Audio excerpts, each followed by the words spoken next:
13h, 15h, Europe 1 Info. La suite à 13h32 sur Europe 1 avec vos deux chroniqueurs Clélie Mathias, Sébastien Lillier, Gilles-William Golnadel et votre invité, le politologue et analyste d'opinion à l'Observatoire Hexagone La France en chiffres, Paul Sébille. Paul Sébille, bonjour, merci d'être en ligne avec nous dans Europe 1 Info. Bonjour. On va évidemment revenir sur cette lourde condamnation de Nicolas Sarkozy à 5 ans de prison ferme hier donc par le tribunal correctionnel de Paris. Est-ce que vous avez pu sonder les Français? Qu'est-ce qu'ils en pensent? Plutôt choqués ou plutôt satisfaits? Alors actuellement, on n'a pas encore de données sur cette condamnation précisément, mais on avait déjà un sondage en 2021 sur une condamnation qui concernait déjà Nicolas Sarkozy. Et on voyait à l'époque que 50% des Français estimaient qu'il avait bénéficié d'un traitement plus favorable que n'importe quel justiciable à l'époque, contre seulement 22% qui considéraient qu'il avait été traité plus sévèrement. Et je pense que ces chiffres-là donnent déjà une indication un petit peu de l'état d'esprit des Français sur la classe politique, les condamnations, etc. Et peut-être plus particulièrement sur Nicolas Sarkozy. Alors, nous sommes allés poser la question dans les rues de Paris entre hier et aujourd'hui. La plupart des personnes interrogées considèrent que la peine, pour le coup, là, est trop lourde. Écoutez. Je trouve que c'est sévère. Parce qu'il y a beaucoup d'autres gens qui font beaucoup plus que ça et qui ne prennent pas autant. Donc c'est un peu sévère. Pour un président de la République, il fallait quand même qu'il ait du sursis.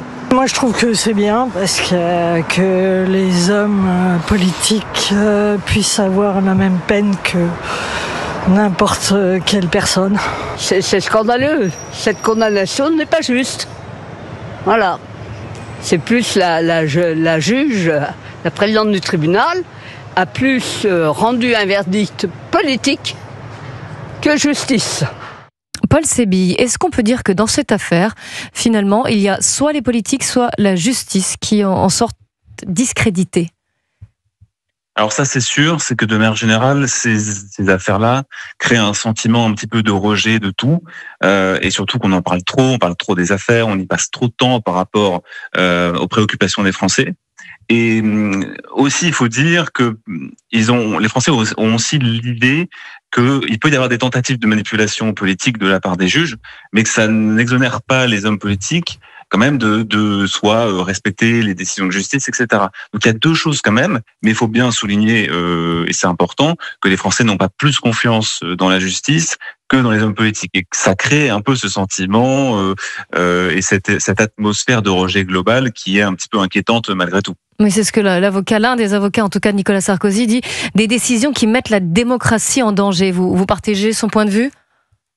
Oui, absolument, parce que, comme je dis, si on ne croit plus dans les politiques, si on ne croit plus dans la justice, ça isole un petit peu tous les acteurs. Et c'est vrai que là, Nicolas Sarkozy est isolé, dans l'opinion en tout cas, j'entends, parce que il peut paraître comme coupable politiquement de manière générale pour son bilan, et ça se confond avec cette décision de justice qui peut-être finalement, il y a l'appel, etc. Il faut bien le rappeler aussi, peut-être va le rendre innocent. Oui, il y a l'appel, mais dans l'opinion, il est déjà un peu fautif, mais parce que les Français confondent peut-être aussi le politique et le judiciaire. Oui, mais il y a l'appel et puis il y a aussi cette exécution provisoire, c'est-à-dire que malgré l'appel, il ira quand même en prison à cause de l'exécution provisoire. Est-ce que ça ressemble à une exécution politique ? Exactement, je pense que ça peut tout à fait être perçu comme ça dans l'opinion. En tout cas, dans son camp, ça l'est. Et ça va rejoindre sans doute aussi ce qui est arrivé à Marine Le Pen. Et on voit d'ailleurs qu'il pourrait y avoir un pont d'opinion, on va dire, entre la droite LR et la droite RN sur cette idée-là, l'exécution provisoire. Mais c'est vrai que ça interroge aussi sur le positionnement des LR qui, à l'époque, avaient refusé dans la loi cette exécution provisoire. Mais aujourd'hui s'allie avec le centre qui, lui, a voté cette exécution provisoire. Donc il y a un petit peu une confusion aussi dans l'opinion sur quelle est vraiment la position des différents partis, et ça peut créer cette idée que les élus font du cherry picking, on va dire, c'est-à-dire ils décident ce qui est juste ou pas en fonction de leurs intérêts. Ça, c'est très important de faire attention à ça aussi. Ouais. Alors de là à voir après une union des droites, on n'en est pas encore là, hein, c'est pas encore sur les conséquences politiques. Mais en tout cas, effectivement, cette affaire est très révélatrice et il est important d'en débattre. Alors j'ouvre la discussion à J. William Goldnadel et Sébastien Ligné qui veut vous interpeller, je crois. Oui, parce que moi, ce que je ressens, c'est que pendant des années, il y a eu une demande populaire envers plus de sévérité judiciaire envers la classe politique qui a sûrement bénéficié pendant des décennies d'une certaine impunité. Et c'est quelque chose qu'on ressentait. La classe politique, au XXe siècle, passait un petit peu entre les gouttes. Et il y avait ce sentiment diffus parmi la population française que les politiques ne devaient pas être au-dessus des lois. Le problème, c'est qu'il ne faut pas que les politiques se retrouvent en dessous.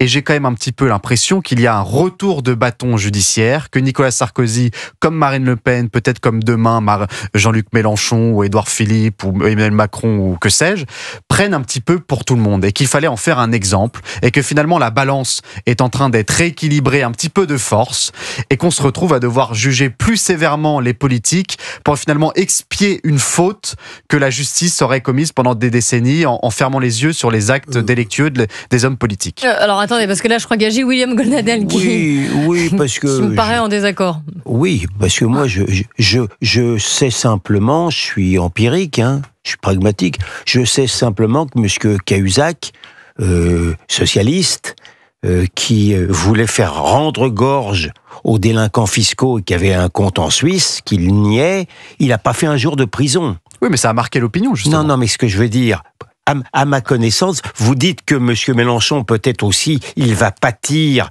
de la méchanceté des juges.